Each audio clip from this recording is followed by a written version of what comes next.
Hello, my name is Brandon Adams, and this is my presentation, Risk Mitigation, Culture of Information Security. I'd like you to think about an organization that has gone through great efforts to provide security for information in its network. Let's say, for example, one of those layers of security is they have a code-locked door where you have to either enter a code or swipe a badge to get in the building. And let's say that an employee swipes their card, they enter the building, but as they have the door open, somebody says, "Wait, hold the door for me, please." And it's a big company, so they don't know everyone, but they assume the person works for the company. Well, if they let that person enter the building without swiping their badge, then that's called tailgating, and that's just one way that an employee could allow somebody to bypass a physical control, a type of security. And let's say that person goes in the building and they proceed to walk out the door later on with tons of data somehow. Well, that's a big loss for the company because that's probably going to result in some sort of repercussions such as financial loss. What's at stake for organizations? Well, organizations have all kinds of data. You can see here listed health records, intellectual property.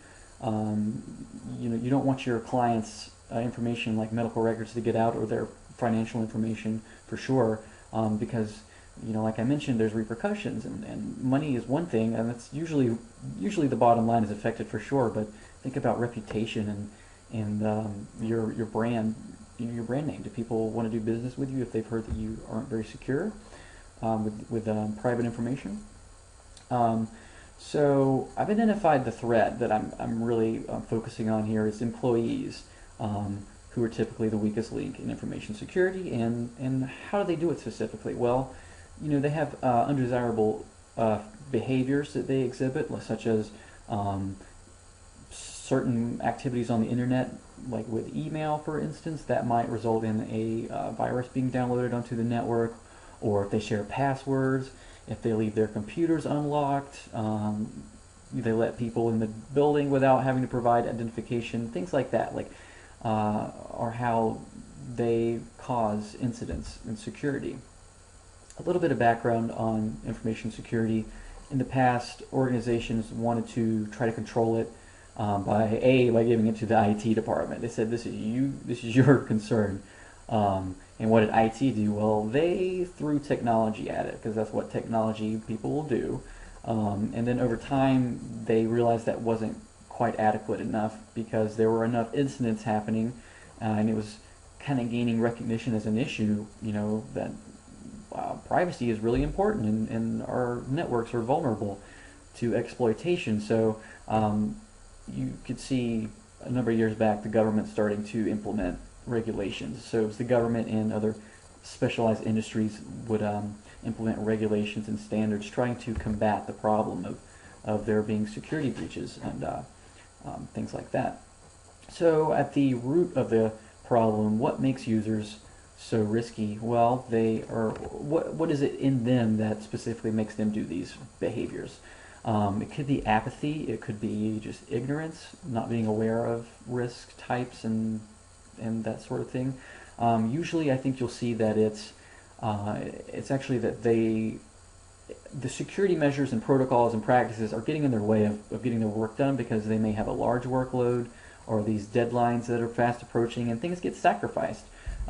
With security, convenience and security kind of, there's a correlation. If one goes up, the other goes down. It's pretty much how things are.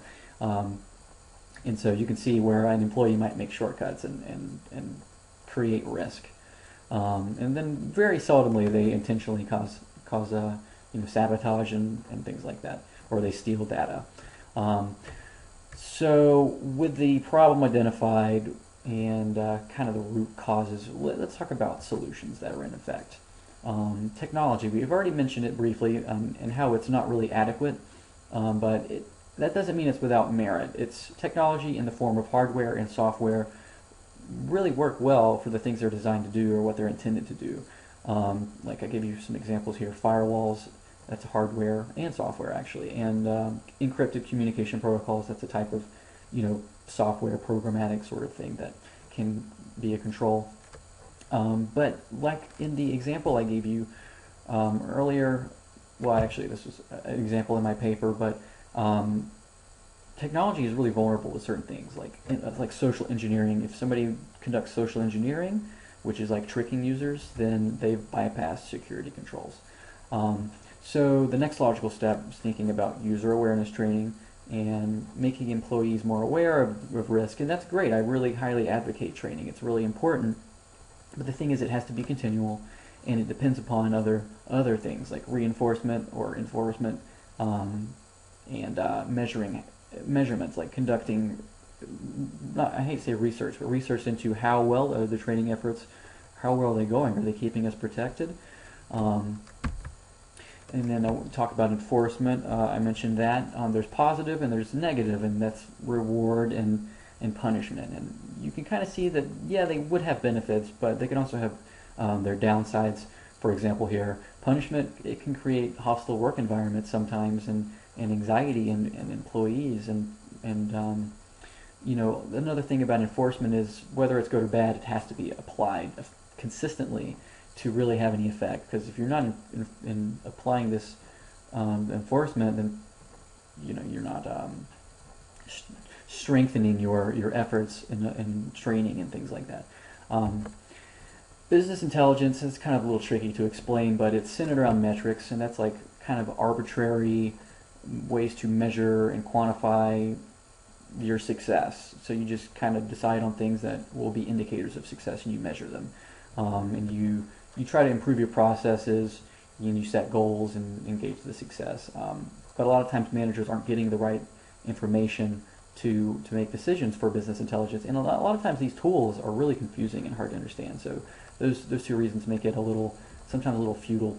I want to talk about culture as the proposed solution. It's influencing behavior in all aspects of a company's business, all parts of the organization that contribute to information security. So it becomes part of everything you do. And the idea behind this is that, you know, there is no 100% effective strategy by itself. Everything relies on everything else, so why not just layer everything? I mean, this is already kind of an idea or a concept in information security where you layer, you know, various types of controls, technology, processes, policies, trainings, you know, so let's just combine it all, because otherwise you're going to have more holes than you know how to deal with, or more gaps in your security. So with layering, it's the only way, I think, to go home at the end of the day and say, I've done everything I know to do to protect this organization. I will point out, it does rely on a lot of components, as you can see here listed: money, support from management, trainings, policies written down and enforced. But it's worth it, because with these things you can really safeguard your organization and protect yourself. In conclusion, you know, takeaway: employees are the number one risk in organizations for information security, and organizations should protect themselves, because they can lose out big. You know, they can upset their customers. Their employees could, you know, experience low morale. The company could go out of business. And I think that, like I mentioned, that culture of information security, where everything you do is centered around information security, and you're layering all your defenses, it's the only way to effectively mitigate or lessen the severity of the problem. Here are my references, my research, and I'd like to thank you. It's been fun. All right, take care.